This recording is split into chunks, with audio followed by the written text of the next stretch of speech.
Shall we begin? The answer is coming. I can do this all day. Tear down this wall. Ikuzo.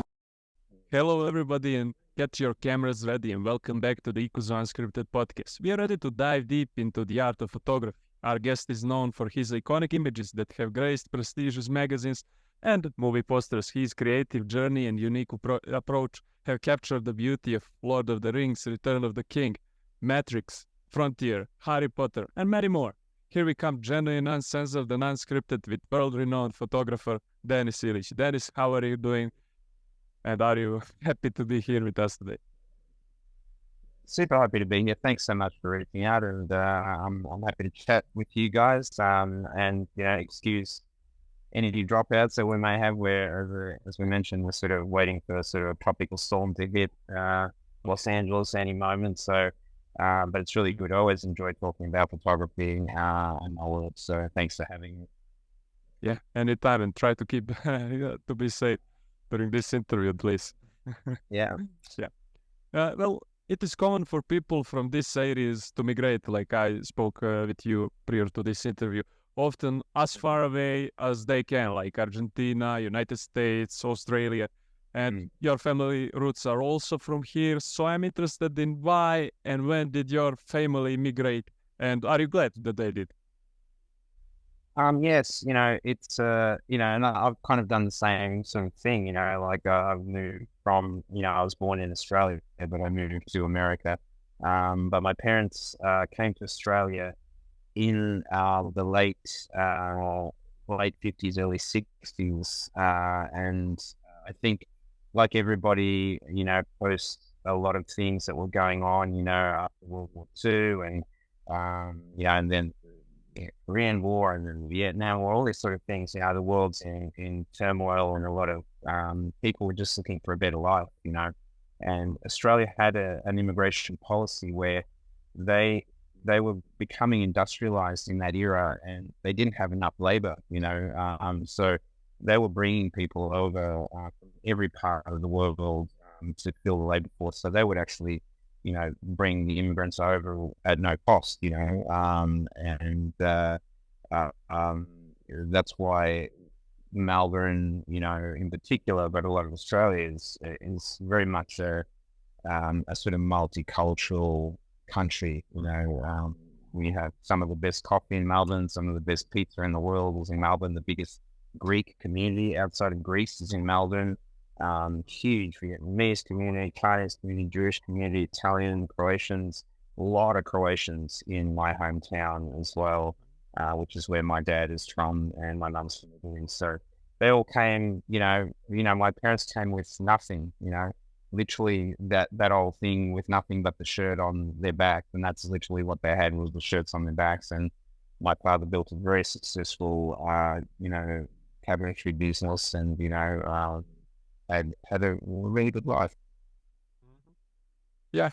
And let me ask you this before that.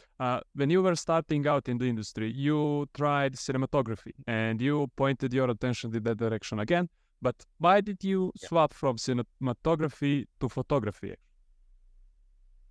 I think, I tend to be a fairly insular person, and while I was enjoying cinematography initially with the smaller productions and music videos that I was doing, once I started getting into bigger films, like I shot one of the first digital films ever shot in India, in Bollywood, being on a set with 50, 100, 200 people waiting for you to get your act together and get the lighting, keeping up to schedules. And I just found it a little bit, there was a little bit too much attention on me, sort of thing. And one thing I really enjoyed about photography was that it became more of a very much more intimate one-on-one experience with the subject. So I never walked away from cinematography altogether, and I am doing more of it these days again. But, photography was a way of maintaining a visual art that, a self-taught visual art that I was capable of doing, and making some but with a lot less static around me, if you know what I mean. It was just kind of me and the subject and, maybe one assistant instead of, you know, directors, first assistant directors, first assistant camera operators, grips there, just, it was just a little bit too busy for me, and I just needed a little bit of a break from it more than anything. So. Oh yeah, but currently you have some upcoming projects in cinematography, so you kind of have, you still have some spark for it, right? Oh, 100%. Yeah. I mean, I love moving pictures. I love any sort of visual art, painting. I love music as well. But I do love cinematography, and I, this year we started putting together a couple of film projects that were kind of on the road to getting up with a wonderful writer producer that I met last year, and I'm working on a documentary with her at the moment, as well as 2 feature films, which, as you know, or may not know, everything has come to a huge standstill now because of the writers and actors strike that has shut down the industry. So it's back to doing more photo shoots, to pay the bills. So. Yeah, but you're speaking about photography. So you now mentioned your love for visual arts as a whole. But let me ask you this. Maybe this is like a 2-part question, I guess. What is art in your opinion, and how would you put photography into that definition if you have one of the art itself? Yeah, that's always an interesting and difficult question, because art is perception. What is art to somebody's vision is not to another. And we've always skirt the boundary of being art, being true artists or commercial. But I'm learning that, funnily enough, right now myself, because I've always considered myself more of a commercial photographer. Like I take portraits, I take editorial portraits. Actually, for a long time, I did a lot of industrial sort of photography, architectural photography back in Melbourne. I photographed for the Air Force, for the recruitment program, or photographed factories and BHP and Blue Steel. So I was always in that genre, but, deep inside, I always felt myself as a creative person. Right now, I'm as a portrait photographer and a commercial portrait photographer, photographing actors and business people and so forth. I'm trying to work to the side to create fine art photography, and trying to define what that is within myself is interesting. I have an exhibition that I'm putting together for Leica in Vienna for 2025. And I've done a few exhibitions on, Europeans and especially Viennese. They're very art minded, and they were like, okay, we've seen all your beautiful portraits of people, but now we want you to create something specifically from your heart as an artist for this. So I'm actually exploring that right now, and it's not easy. I'm trying to integrate my passion for photographing humans and exploring the human condition, and the male and the female psyche in a way photographically, and representing that photographically in an art form. So that's kind of the agenda in my head, and having transpose that to an image is really interesting. And funnily enough, as I said, art is perception and interpretation. So as I take these pictures, I'm having to, as a well-established and confident photographer, I'm having to show these to people that I respect and saying, "What do you think of this?" And being terrified that they don't like it. So yeah, that's a very long question for complicated, very long answer to a complicated question. But what is art? I'm actually trying to work that out right now as we speak. And actually, I'm just going to turn my air conditioner off overall, so it was on. So. Yeah. Yeah, that's kind of what I'm going through at the moment, is just trying to figure that out. Yeah, well, it's like the quote, the picture tells the 1,000 words, but you are still trying to Yes. find which 1,000 words you are going to say. But Yeah, Uh, absolutely. can you tell me, because every artist has something either he himself or either critics or experts, general public considers his biggest achievement, and which image would you label as your magnum opus, or is it something that you are still trying to make? There's kind of two answers to that question, I think, and one of them for me, and it kind of goes back to the previous question, is that I think we're as an artist, we're always learning and always exploring. And I've always said this to people: the minute you think you know it all, it's kind of over.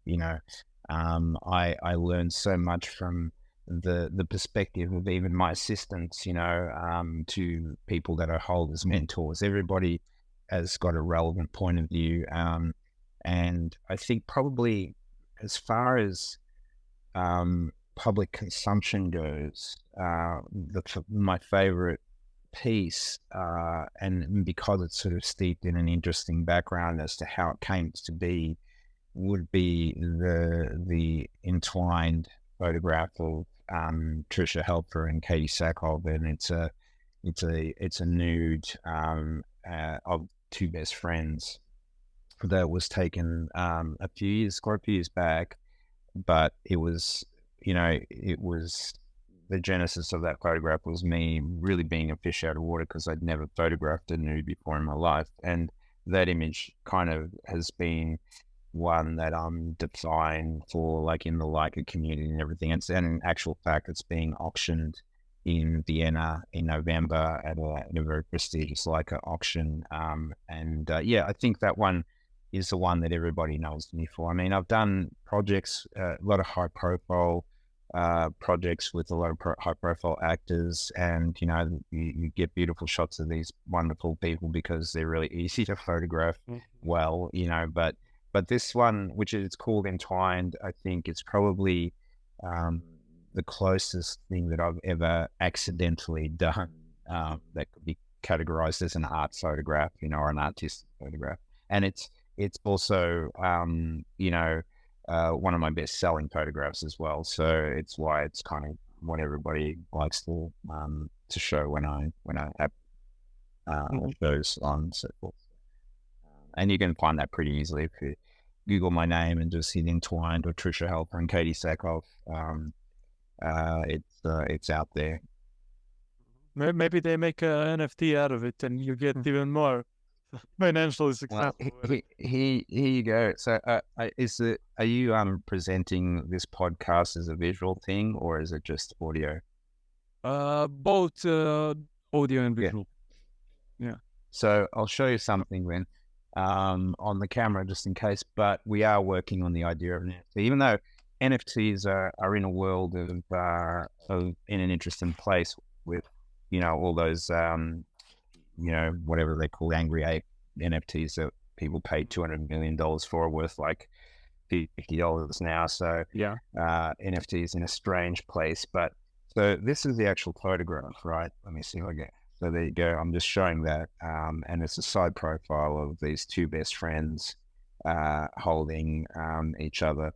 And so my business partner, who's extraordinarily talented beyond comprehension in everything, like he knows everything and does everything, he actually created this amazing 3D print out of a 2D image, like for him to interpret everything, the hair, the hands, all the inner parts that you don't see.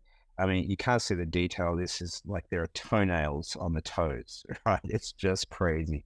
And it's such a beautiful piece. And, this represents like countless hours of work to go from a flat 2D image to create this interpretation. It's absolutely amazing. So this is going to be the positive that we're going to create a mold for, and we're going to create an NFT of that, for which the first 3 tiers we're going to have. There's going to be a solid gold, a silver, and a bronze version of this, along with the NFT. So NFTs always sell well when you have an incentive of an actual rare physical print of something, or a rare physical item for the first or you actually, when you sell it, everything goes into a competition, and randomly out of the 10,000 people that buy the NFT, 3 of them will get one of these. So it's interesting that you pick that up. It is something that they're working on at the moment, but as I said, it's a strange time for NFTs at the moment and crypto. So we'll see how we go. But cool project. Oh, yeah, really cool. Yes, yeah. I mean, you can imagine for me, I'm a photographer and I take pictures and I see my stuff on a computer and sometimes every now and on a magazine. And then I was approached he asked me to, give him images, all the images that I had that represented any other angle of the girl, so he could see the body build and type, and then to turn up to a meeting and come back and show me a statue based on one of my photographs. It's just mind-blowing, absolutely mind-blowing. Yeah, it's just such a beautiful thing. So I'm very excited. So it's interesting that you mentioned that. Yeah, we as well need some guy with similar skills, because if you see on the third screen where you have this symbol above our logo, it's something that we are trying to make into 3D. Oh, yes. Yeah. So it will also, hopefully it will make us millionaires. Yes.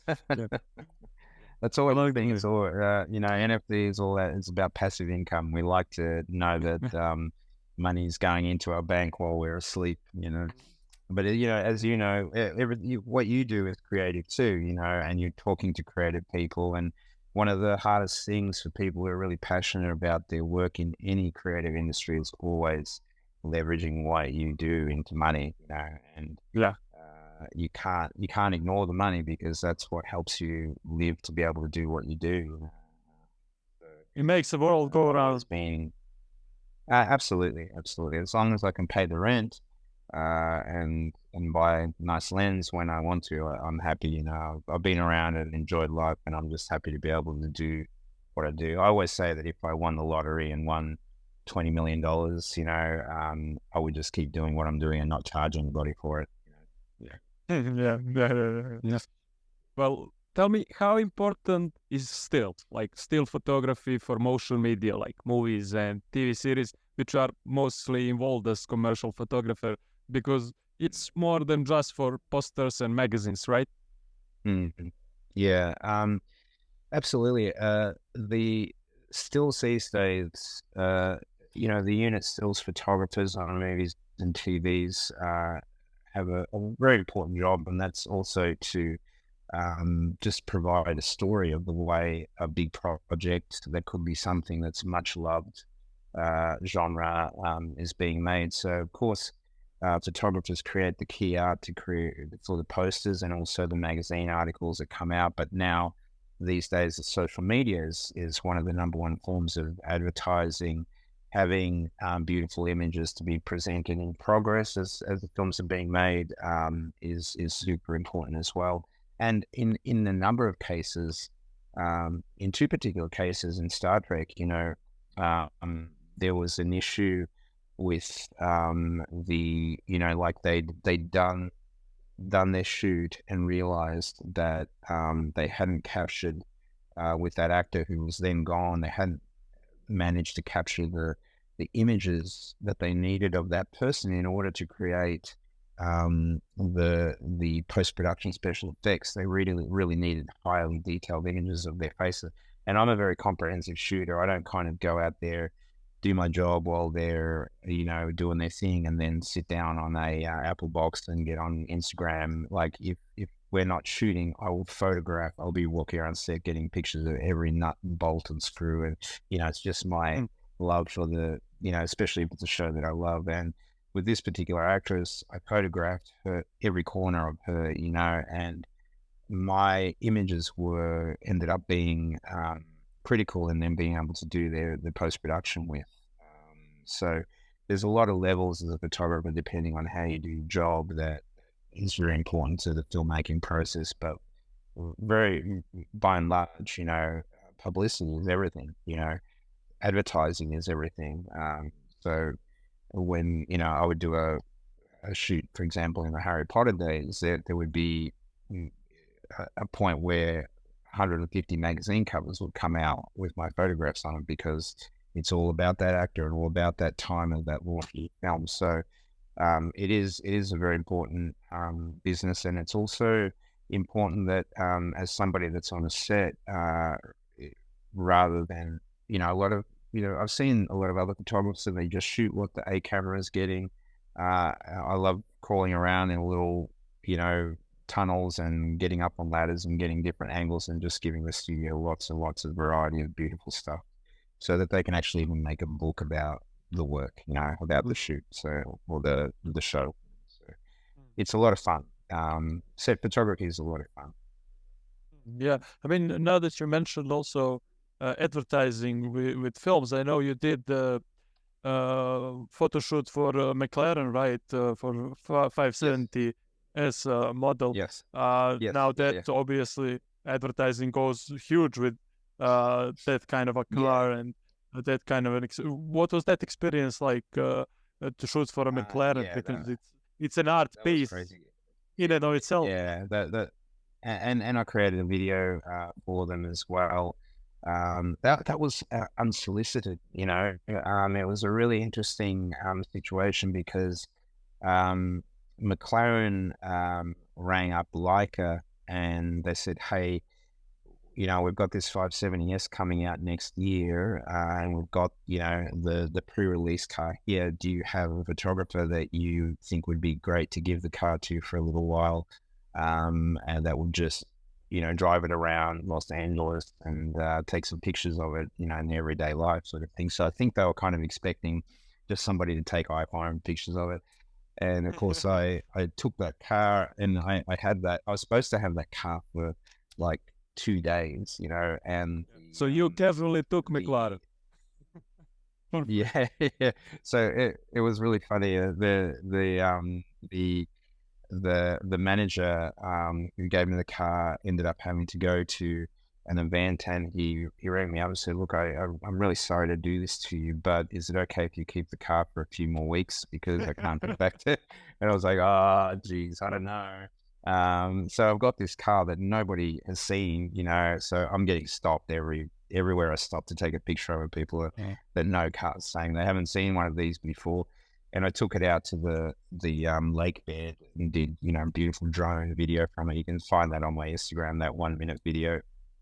And that was a lot of fun. And those photographs ended up being published in the McLaren magazine. And after that, they gave me the GT Spider and they gave me the 720S. I was working on a film out in Palm Springs, and Joshua Tree with Jason Momoa, and that's when they gave me the 720S, and I was literally driving this 720S with the in the desert, through sand, like I'm saying like a 4x4, but it is a 4-wheel drive car.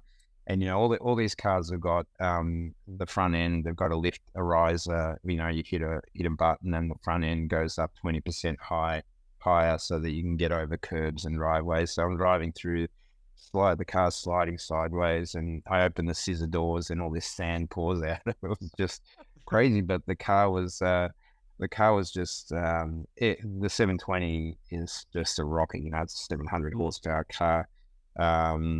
And it's just a lot of fun. I learned, I've never been into supercars and hypercars. I've got people I know that have got Ferraris and Lamborghinis, and, I've been in them all just for some fun here and there. And I've found a real passion for McLaren, because it's got that Southern Hemisphere history. The company was a New Zealand company. McLaren was a race car driver in New Zealand who literally invented the whole concept of putting an inverted wing on the back of a car to give it downforce. So when you see Formula One cars with wings on the back of them, that's all, I think Bob McLaren invented that, and eventually the company moved to England. But McLarens are essentially like NASA nerds building supercars. There isn't the pretense that Lamborghini and Ferrari have, as beautiful as they are. I just find McLaren's just really beautiful scientific works of art. That's what I love about them. So to be this sort of a little bit this sort of side part-time ambassador for them, and every now and again they'll give me a car, a little while to drive around and play with. Is a lot of fun. Oh, yeah, that's a pretty good deal. But I think Yeah. besides, obviously, it's a supercar. Like from a limited car standpoint, McLaren F1 Yeah. is, I still think, the Yes. greatest car of all time, and I think still the Oh, fastest God, yeah. car with the naturally aspirated engine. Yeah. That's a really special company, probably. That first car that they came out with, with 3-seater. Oh yeah, with one is at the front and two in the back. Yeah. And I remember, because I think Elon Musk has had one of those and he crashed it, and Rowan Atkinson had one of those. And I remember I was doing, I think earlier this year, I was doing was it late last year? It was early this year or late last year. I was doing, working on the show in Jay Leno's garage, Oh yeah! And, Wow, nice. Yeah, and so, we turn up to the garage with the crew and everybody, and the guy's got like, the garage is the size of a football field. You can't even see where it ends, right? He has some And cars, it's just- they say. Yeah, and like 180 motorbikes. And one of the guys said, "Wow, there must be hundreds of thousands of dollars worth of cars in here." And the first 3 cars on the left, right near the roller door, is a McLaren, like a P1 F1 and a 720S. I was saying, dude, just the first McLaren we're looking at is worth $25 million. Not to mention the second one. And then the 720 is like, so there's literally $30 million of cars in the first 3 cars. So I think the whole collection's worth more than a couple of $100,000. So that was pretty funny. Yeah, and I can imagine you just walking through those cars and you go, "Oh, I rode this one as well," Yeah. and just making that jump. Yeah, there's a few.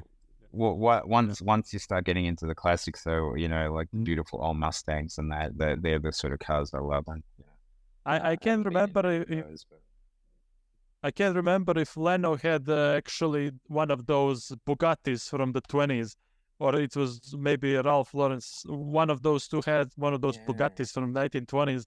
That's like it probably 30-40 million easy. Yeah. I can't remember seeing it there, but it's very likely because he's really into the old stuff as well. Like he had old fire engines in the 20s and things like that have been restored. So it's very likely. Yeah. Yeah, it's not a collection for the weak at heart. I mean, those cars are so, so amazing that, there's another building next door, which I think he just has full-time people that mechanics that just keep the cars, the batteries charged and the cars clean, and, making sure that they get turned over so the oil doesn't settle and so forth. So there's literally a full-time, job looking after his cars, which I wouldn't mind doing. No, I wouldn't as well.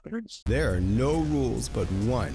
Drink Jägermeister at minus 18 degrees Celsius. One of the things also that I wanted to ask you about is obviously today technology is moving so fast, and I imagine in your industry also it affects your industry and your work.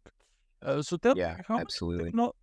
Technology affected, say, this change you in terms of like when you started. I assume that the cameras were different, the techniques were much less refined, and now obviously it advanced so much. Did you have a period where you had to adapt to it, or it was seamless to you, so to speak? Yeah, I think, technology changes and increases, very, very quickly, but it is progressive, so there wasn't any shocks to the system. I kind of got into photography, even though, as we all did as kids, maybe we did it at school or I dabbled in it, like when we had film cameras, I had a little Ricoh and a little Olympus, everything that we take with our iPhones now, we were taking with little still cameras with a roll of film. but I was never really serious about it. And then I kind of got into photography when the first first real digital camera came out. So my first camera was like a Canon 10D, which was a 6 megapixel camera, Wow.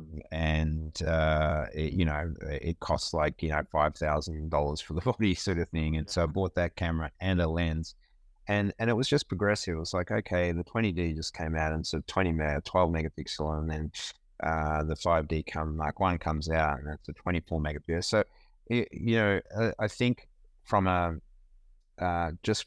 consumer, getting people to buy things for no good reason, the whole advancing technology of cameras was always sold to the general public as more megapixels is better, more megapixels is better, and there's kind of nothing could be further from the truth these days. You destroyed Apple's marketing strategy right now. Yeah, exactly. We got to get an iPhone 15. I don't know why, but we just got to get it. More pixels. And more pixels, yeah. But I think it's one of those things where the camera is the camera, and it's for me, I learned it was all about optics. The lenses were the most important thing, which is why I eventually transitioned over to Leica, because there are no better optics in the world in any way, whether it's cinematography, still photography. Leica is God. They invented the whole concept of putting a can of film in a camera and taking pictures of it. So for me, the actual electronic technology has just been a gradual thing where I've actually gone from using my 47 megapixel Leica again because I need all that extra information, which I don't, and I've gone back to the 24 megapixel Leica, because it actually, Leica created a superior sensor that was less pixels, and therefore, I'm not taking 100 megabyte files, every time I press the button once, so, but the glass is the glass, so where the technological change has been really making a huge impact, literally within the last few months, but always has just been the improvement in things like Photoshop and Lightroom and Premiere and After Effects. As you know, the software, the increasing power of the software always drives the computer sales, because within 2 upgrades or 3 upgrades of Premiere of Photoshop, your computer isn't strong enough to handle it anymore. So you got to get, spend another $4,000 on a Mac, but specifically in the last few months, because of AI, here we go down that track, the AI post-production and the retouching in Photoshop has decreased. I've always had trouble finding people to help me with post, doing in any job. I think photographically 20 to 30% of your job is being out there taking the pictures.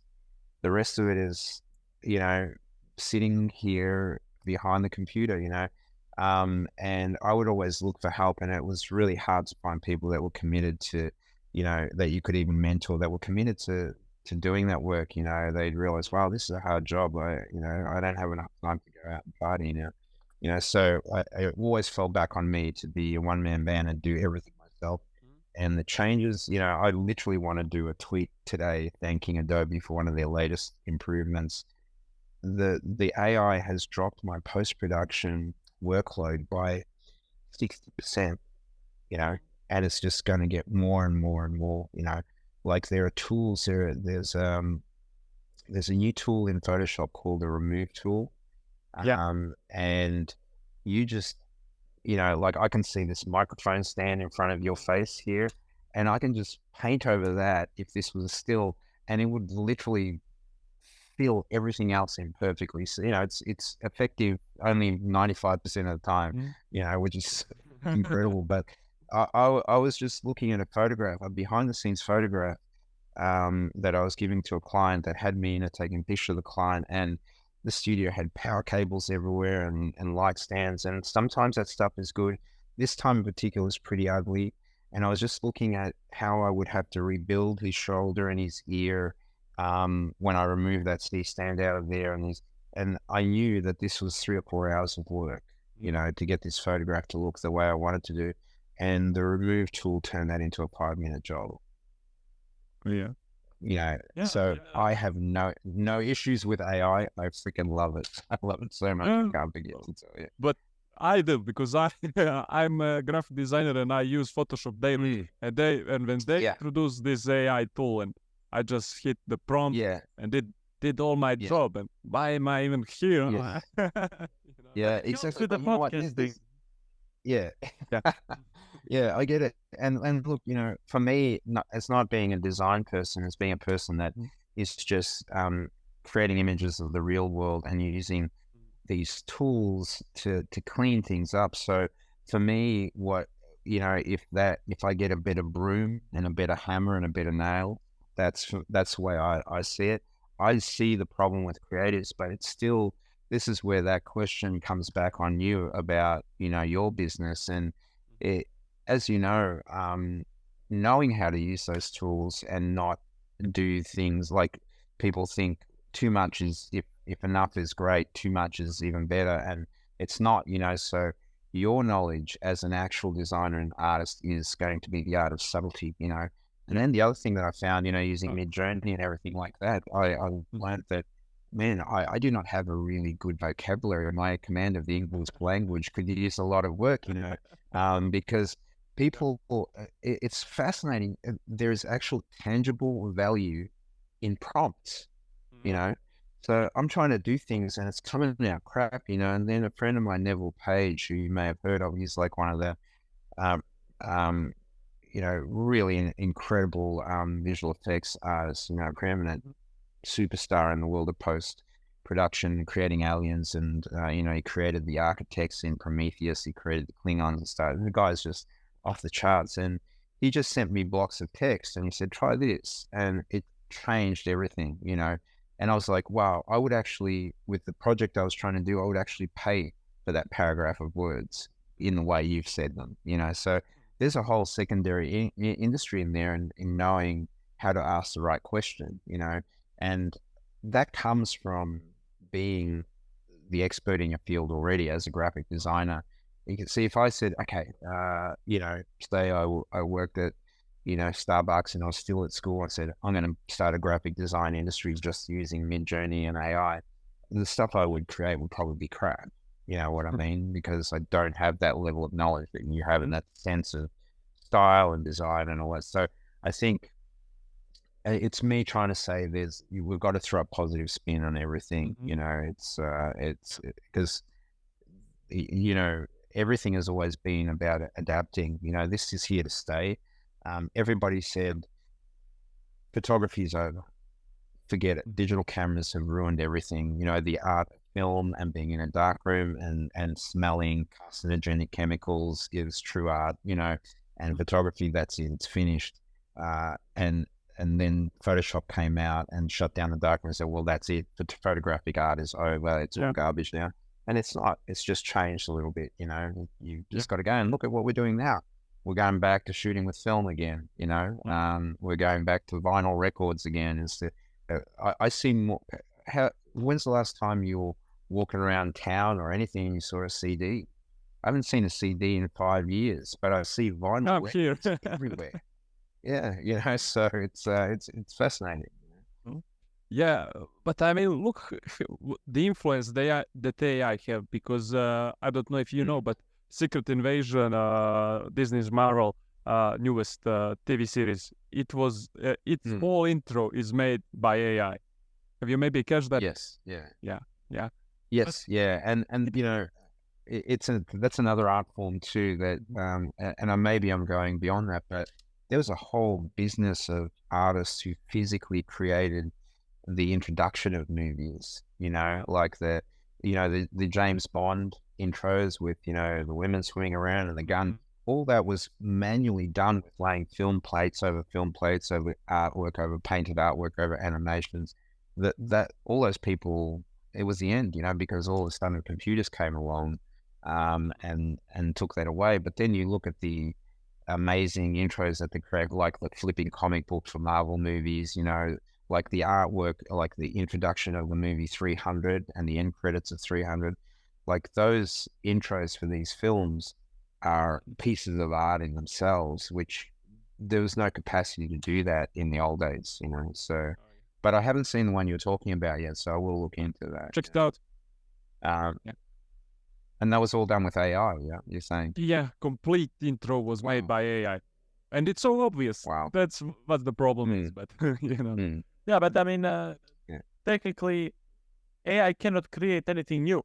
Yeah. It can gather the information that already exists, but in whatever form that information is, but humans are ultimately creators.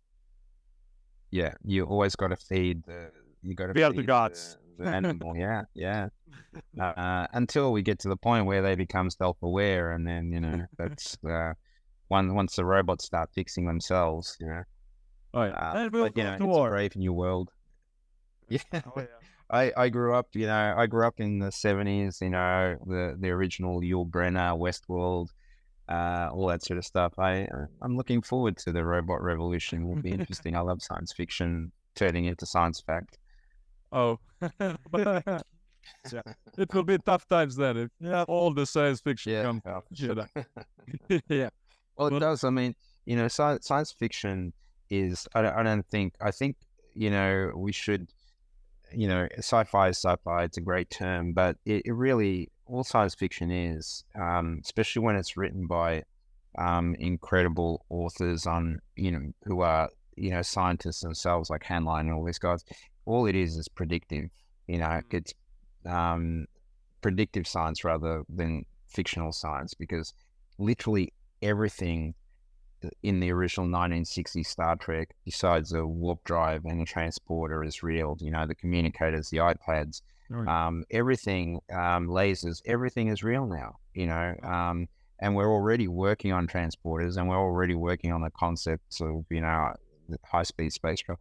All that stuff is going to come true, you know. So I think highly intellectualized robots and AI intelligence will get there eventually. You know, it just depends on whether it gets there with our control, or randomly something happens and all of a sudden, you know, the internet comes to life, and we're getting into existential crisis now.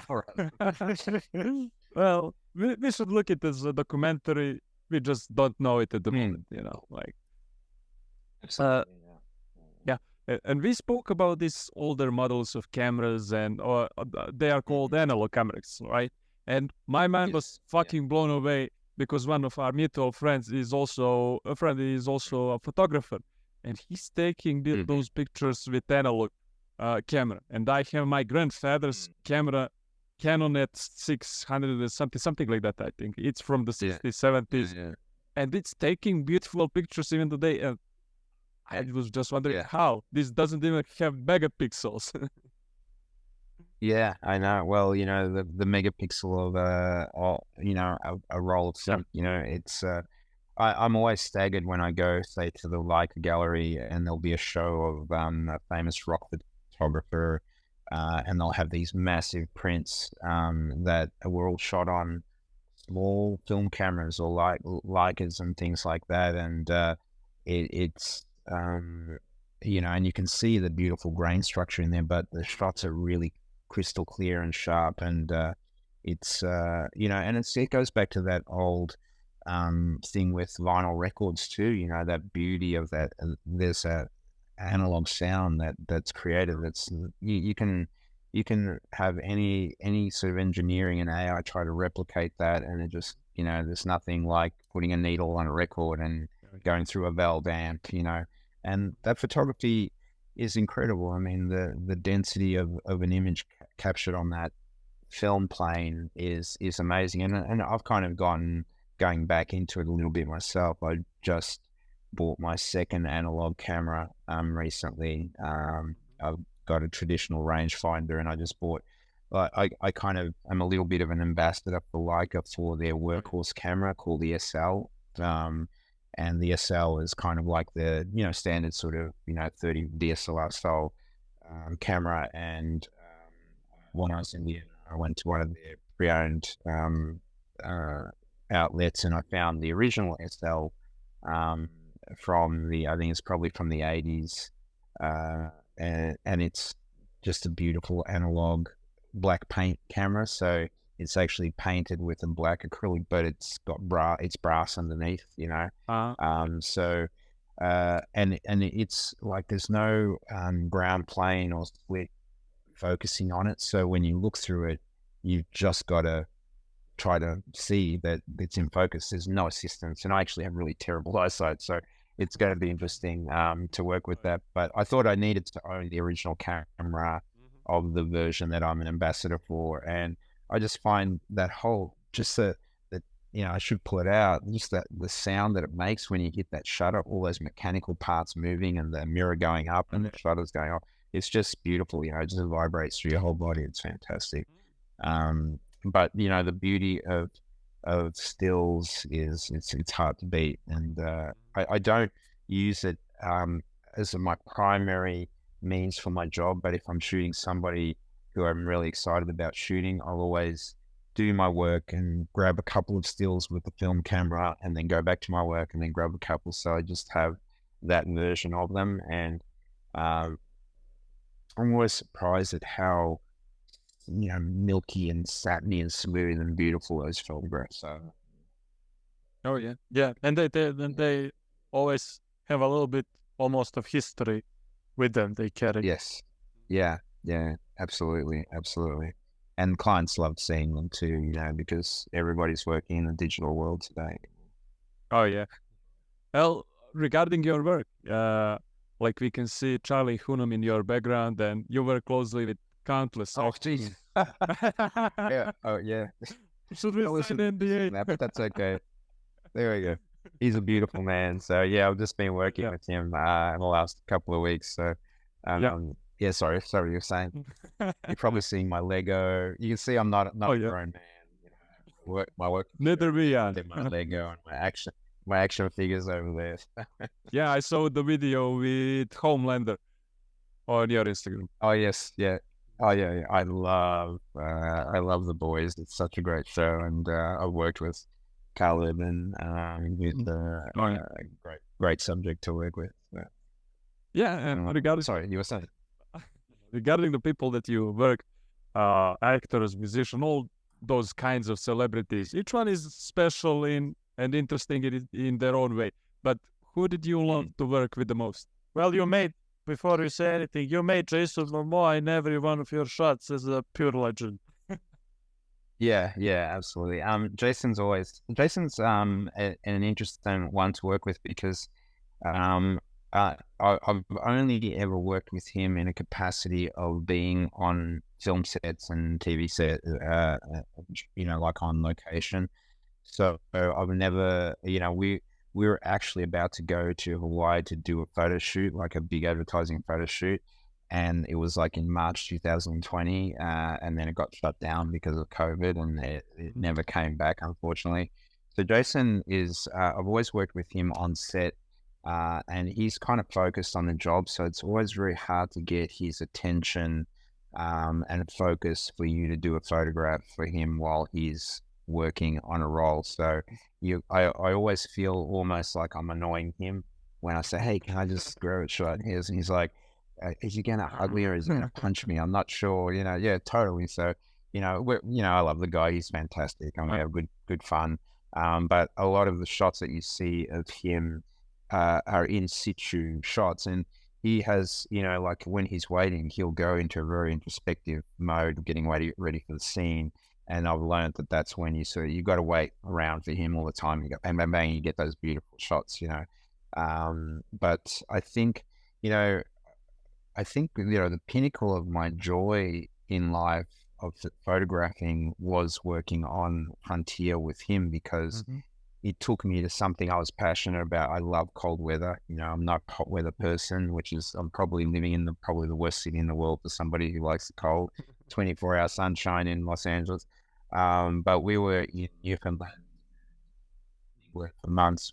You know, when we went to England, it was at the beginning of the 50-year storm. In Newfoundland, it was minus 40 degrees Fahrenheit, you know.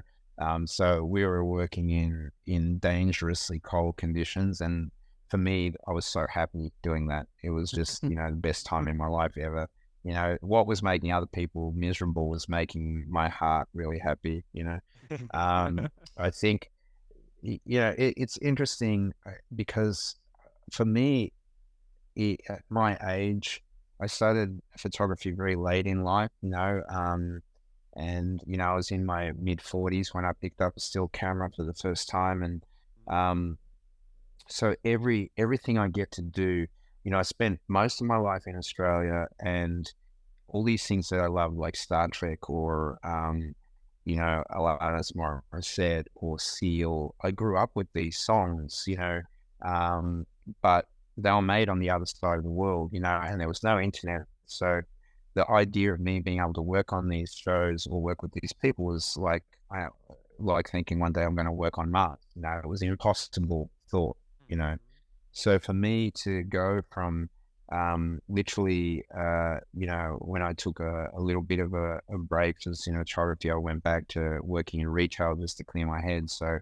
literally working in, store selling cameras and CD players to being, like a close family friend with somebody like Alanis and her husband Solai, and being, like their trusted photographer, photographing the Seals album cover, working, photographing Liv Tyler and Orlando Bloom, being Daniel Radcliffe's kind of the photographer for Daniel Radcliffe for 5 years, photographing, introducing Jason Momoa to photography,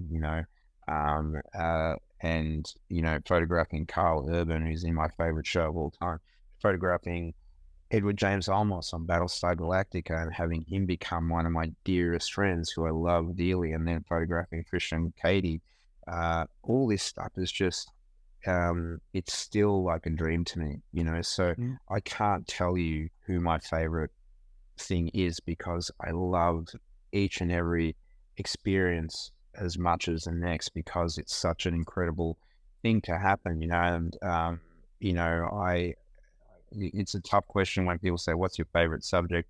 What's your favorite photographer, a photograph or subject? It's hard because I've been so blessed to have this experience late in life. And this is why I always tell young people, if you really want to get into photography or any art and you're 16 or 18 or 20, just every waking moment of the day, do it. Because if I can get to this point starting in my 40s, imagine what you will be like in your 40s if you start in your 20s. You could be the next Andy Leibovitz, or next Anton Corbin, So for me, it's just like right now, it's a great opportunity with all the technology and everything. Young people coming into this world are coming in with this amazing ability to do great work with limited equipment. Equipment is, I said, oh, well, I might give photography a go. And my first camera and a lens cost me $7,000 or $8,000, It's not like that anymore. You can do a lot of cool stuff with your iPhone. So, so the long answer to your question is of course I've made better friends with some people than with others. Other people come and go. They're just kind of like clients. Daniel Radcliffe and his family became like a family to me. I have an immense amount of respect and love for Marcia and Alan, his parents, and an incredible respect. His work ethic is off the charts, and I adore Alanis Morissette. I love being on stage photographing with her. Jason's fantastic. He's just gregarious and fun, and just does silly things. Being on the set of Star Trek for me is, the ultimate microphone drop.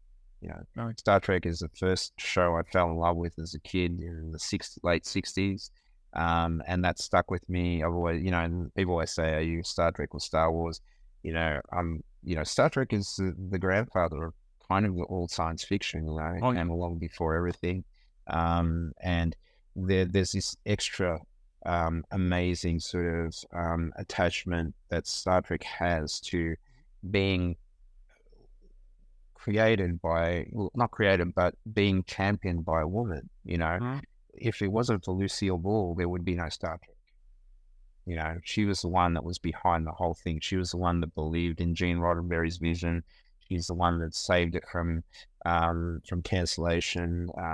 You know, so you know, you're talking about this incredible sort of history to the show that was with me all my life. So again, Star Trek as a kid, it's like, for me, it might as well have been made in another galaxy. To me, to be on the set of Picard and meet these people that I grew up watching, or be on on Discovery, and to me, that was kind of like, okay, I'm good to go. I can get hit by a bus tomorrow, and I'll be happy with my life now that I've been on Star Trek. You know? So for me, I think, getting back to your question, I think ultimately the real sort of pinnacle for me, even though it wasn't a big deal, it was just being on set and taking portraits of these actors who are just actors and old people like us. But as a fanboy through and through, for me, the ultimate pinnacle in my life was to get to work on Star Trek. You know, I have an immense love for the people that made that happen for me. You know?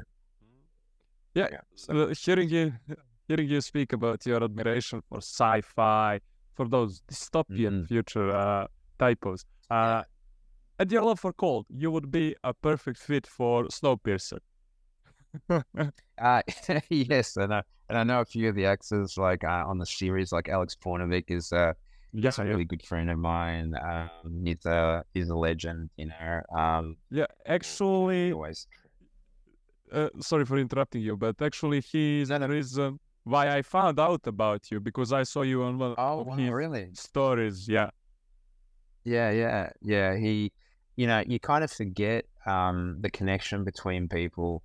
And I recently worked with Stephen Ogg, who, you know, he's been in a lot of stuff, but you know, he was in, you know, most people know him for Walking Dead. You know, great character, and I was a fan. The guy looks the same like Trevor from GTA.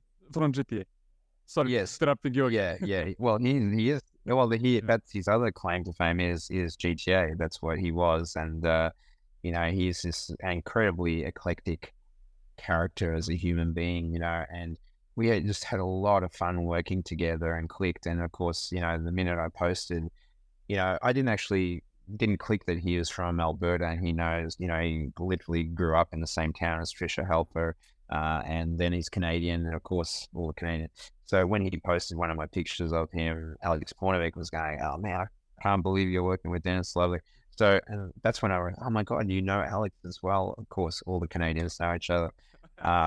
But yeah, Alex, I've known him, oh my God, probably for, you know, 13, 14 years now. He was one of the first people I photographed as a portrait session in Canada, you know, like in 2009 or something like that. And that photograph, you know, being this 6'4" boxer type guy, you know, very rough and tumble, you know, guy, I took these very delicate and very sensitive photographs of him. And, you know, and I've told this story before, you know, it's kind of like post Battlestar Galactica. I was going back to Canada every year, and I did this photo shoot with him. And then, you know, he posted one of these portraits on Facebook, and literally, you know, the next day I had, you know, 50 direct messages saying, "Hey, can we do a photo shoot with you? Can I do a photo shoot with you? Can I do a photo shoot?" I was like, okay, you know, I just was shooting every single day for like 2-3 weeks, you know, because of that one shot of Alex, you know, because I represented him in a very different manner that, you know, most people did. And he's a super sweet human being, a fun guy.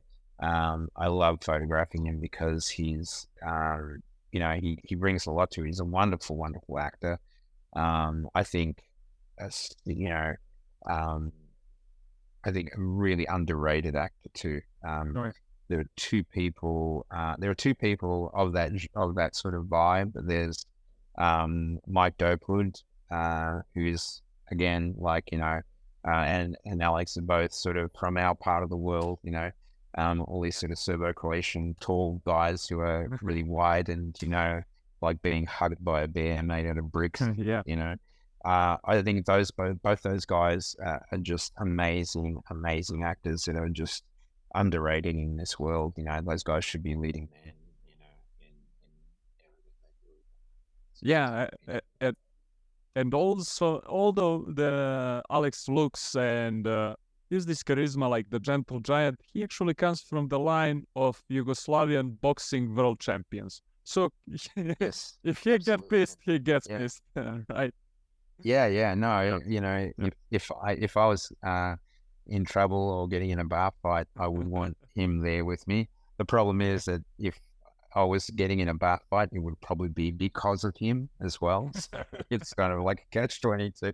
No, I'm just kidding. He's just a, you know, for those who are lucky enough to know him well, he's a very sensitive person, a very kind, you know, very sensitive human being. He just happens to be a really big guy, you know. And I think too, you know, if you're he's a smart guy, you know, he's an intellectual as well. So if you're built like that, but you're smart, you know, and you're an empathetic, kind, sensitive human being, you have a lot of range for great work as an actor, you know. Yeah. I love Alex. He's been a constant in my life, and you know, we will randomly, you know, text each other inappropriate stuff, you know, and call each other names and make each other laugh all the time. But yeah, he's a great guy. Yeah, you also mentioned Almost, and we had Stitch. Do you know Stitch Duran? He's a catman in MMA and boxing, and he spoke how almost everybody mistaken him for Almost all the time. Oh, okay, yeah. There can be that similarity depending on the angle that you see. Yeah, but yeah, it is. It's funny actually. I was just working on my computer last night, and I had the TV on, and there's a CNN documentary called, you know, the 60s, the 70s. Yeah, it's produced by Tom Hanks, and they, you know, for the 80s, they will, you know, there'll be like 10 episodes about music, technology, film and television, politics, and all that. And last night it was the 2000s, and it was about the Rodney King, you know, the LA riots. And of course, bang on my big screen comes Eddie Olmos, you know, and not many people, people may know, you can look this up, but literally, you know, he sort of heralded and started the big cleanup of Los Angeles, you know, and he was so distraught with what was going on. He just went out to the middle of the street in one of the very dangerous areas and started sweeping the glass off the streets with a broom, you know, by himself. And, you know, within a few hours, there was 3 or 4 people helping him. And then, you know, fast forward to towards the end of the day, and there's hundreds and if not thousands of people that have all just committed to cleaning up the destruction of the city, which was started by him. You know, he's actually the kind of exclamation mark of the end of the LA riots. You know, it's really fascinating. He's such an enigmatic, amazing human being as well, and what an incredible actor. You know, I just my favorite film of all time, like my desert island movie, is Blade Runner, the original Blade Runner, you know. And even though I think, you know, that's a film I've seen every, you know, there's 7 or 8 different versions. I've seen every one of those about 30 times. And as I think, if you look at Gaff Edwards' character on that in the original film, has a total screen time of about 11 minutes, you know, at the most. And it's still one of the most impactful characters in the film, you know. And, you know, a lot of people know Eddie from that era, from Miami Vice, you know. But for me, like, I first noticed him in Blade Runner. That's when I kind of just fell in love with that human being, and then got to meet him on Battlestar Galactica, you know, in 2008. And we became very good friends. We worked together on a project in 2016 to influence, not influence, but to get out there to the Latino culture in America that they must vote. You know, it was a bipartisan thing. It wasn't saying you must vote this way. It just said that this year is a very important year that you should vote. And one of my photographs of him was, you know, in bus stops and posters all over America. And I directed with a friend of mine. We directed a TV ad about the same thing. You know, with him with a lot of gravitas, saying to camera, "You must vote for a sticker too." And I think it's considered one of the most effective voting campaigns in the history of the country. You know, reached 50, 60, 70 million people. You know, so that's a thing that I was very proud of doing as a green card holder and not being able to vote, to actually have an effect on voting in this country in that respect. It was a really proud moment, and that was all because of Eddie as well. You know, to walk around Los Angeles and see billboards with this image of him, red, white, and blue and Spanish saying, "This year you must vote." You know, it was just fantastic. Right. So Eddie's, one of my favorite human beings in the world is Edwin James Olmos. Oh yeah. There are no rules but one. Drink Jägermeister at minus 18 degrees Celsius. We're back. Yeah. And So- I have a very special guest for you guys. Karl Urban has joined us for the interview. If you want to How you ask doing, Karl? questions, all right, mate. Yeah. I won't How use does it- words you use in the boys. Feel free to use it. Diabolical. So, how does it feel to work with Dennys? Like, mate, he's awesome. He's a bit of a cunt, but he's awesome. Yeah. At least he's honest. Will you?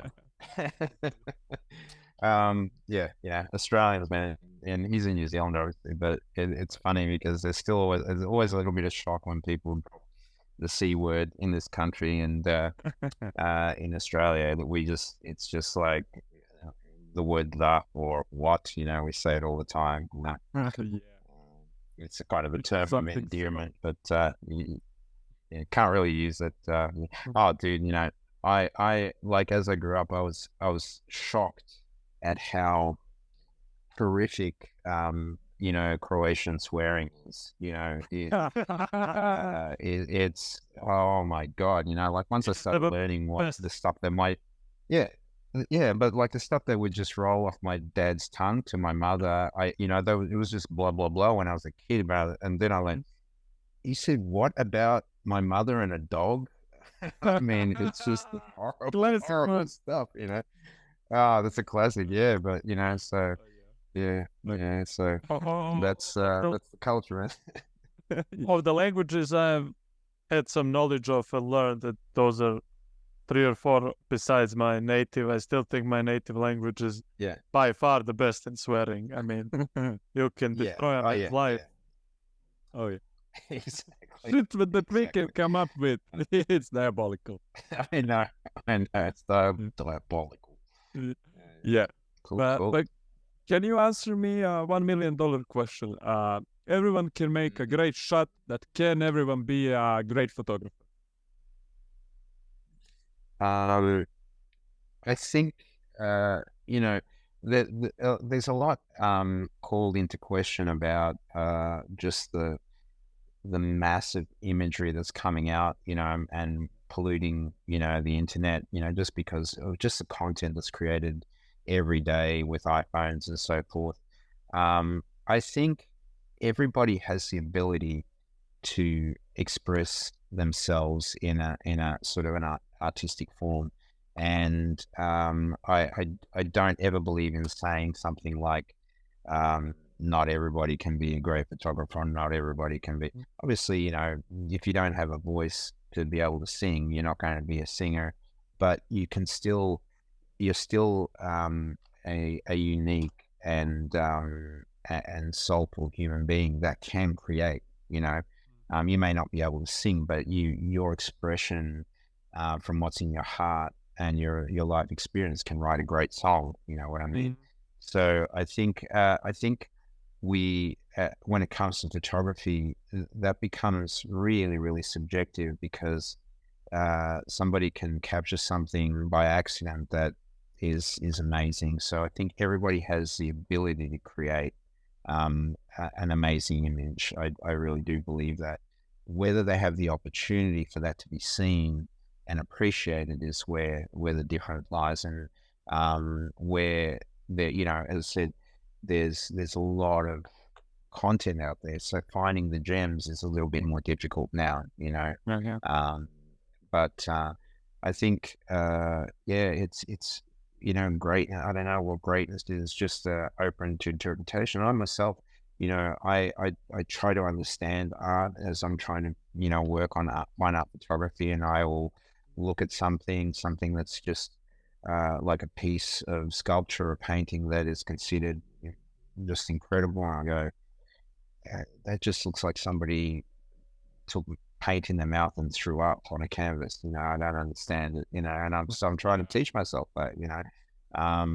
But I think everybody has the capacity to be a creative human being. Absolutely. You know, that's what we're born that way. We are, you know, naturally evolving creative creatures. And I think a lot of it, unfortunately, just comes down to opportunity, you know. Well, it's time to wrap up and to make you remember. Yeah. And make you remember some Croatian words, but not the swearing one. But, you know, we have little tradition that we, at the end of every episode, translate a quote from Montenegrin language to, similar to Croatian, almost same, to English. And Luka prepared the quote for this episode. Yeah, I chose the quote from our historian of photography in Montenegro, and professor at my university, Maja Đurić, and she said on our language about photography, fotografija spaja dva potpuna ekstrema, objektivnost tehnike i metafiziku prolaznosti. Fotografija je istovremeno prepoznavanje u djeliću sekunde važnosti događaja i precizne organizacije oblika koji tom događaju daju odgovarajući izraz. And in English, it would translate. Photography combines two complete extremes, the objectivity of technique and the metaphysics of transcendence. Photography is simultaneous recognition in fraction of a second of the importance of an event and the precise organization of forms that give that event an appropriate expression. Wow, that's an amazing quotation. It makes me feel like such a hack. That's incredible. So this is your professor, like you studied under No, it's not my professor, because she's at my university, but she's a professor of art and I'm economics. We are very boring and with the numbers. There's nothing artsy about it. But a good professor. There's certainly, I mean, your interest in art is in itself very important, you know, and allowing people like myself to express what we do and what we go through to get to where we are. I mean, bringing what you're bringing with everybody you're talking to is hugely important, because it's seeing stuff like this, an alternate version of stuff like this in my younger day, looking into it inspires you to take that path, you know. And one of the greatest things we can do, especially at my point in my life, is know that I've, you know, something I've done or something I've said is, you know, being the linchpin to somebody to say, okay, I'm going to try this, you know. And because we all get, you know, I'm sorry, I'm getting off track here a little bit. We all get sort of pushed for whatever reason into areas of employment and life that aren't our ideal thing that we want to be doing. You know, we want to, you know, I did the same. You know, I was getting jobs and studying courses in university and college, you know, to do things that I thought my parents would want me to be proud of, rather than, I should have been studying photography and art when I was 18 and 19, not, you know, picking it up in my 40s. But, you know, I did engineering and I did this and I did that, and none of it made me happy, you know. So if you can inspire, influence somebody to follow their heart, the most important thing you can do with your life in that 8 hours a day that you have to spend working and earning money, if you are spending that time doing what you love doing, then your life is complete. You know, spending all that time during the day in a job you hate, which I've been there and done that, is the worst possible way to live your life. So if anything you guys do inspire somebody to follow the ultimate dream and do what they love for a living, like, what else do you need? You know, so, you know, what you guys are doing is really important. So thank you for that too. Thank you. Thank you for helping us in achieving that. Yeah, I always use. And I'm always happy to come back. Yeah, I always You will be welcome. use for motivation quote from Squidward from SpongeBob. We do this for 40 years and then we die. Yes. And I don't plan on doing that. Absolutely, Yeah. absolutely. That's fantastic, guys, and so wonderful to, this is the wonderful thing about technology too. It's so wonderful to be talking to you guys on the other, on another continent, Oh yeah. in real time. Hopefully, I'm not keeping you up past your bedtime because it's only 1 p.m. here. So Not me, but this one is on battery saving mode. yeah. Oh, look, I kind of live my life night. I usually try to get to bed by 9:30 these days, but I'm up at 5. I find that morning very productive, workspace. So, but no, I appreciate chatting with you guys. Yeah, you're awesome. Well, Thank you. yeah, thank you. It's really enjoyable talk, and you're welcome, as we said. But thank first, we need to book that photo shoot here in Montenegro. Yes, well, I you know what? I've never been to Montenegro. I would love to come there. I'm actually, I'm actually heading to. It's very possible that I'm heading to Croatia in mid-October to reconnect with some family there, and I'm going to be going there with my brother, and then Vienna again for the auction in November. So. I was sort of working out some extra time and space around that October visit, so maybe let's keep in touch. Maybe we can catch up. Yeah, of course. Shake hands. Yeah. I would love that. Whatever good beer you drink in Montenegro. We have a couple. We stay genuine, uncensored and unscripted, and we always will, as we have to order our usual. Share us and subscribe us, and stay tuned until the next Wednesday. Ikuzo!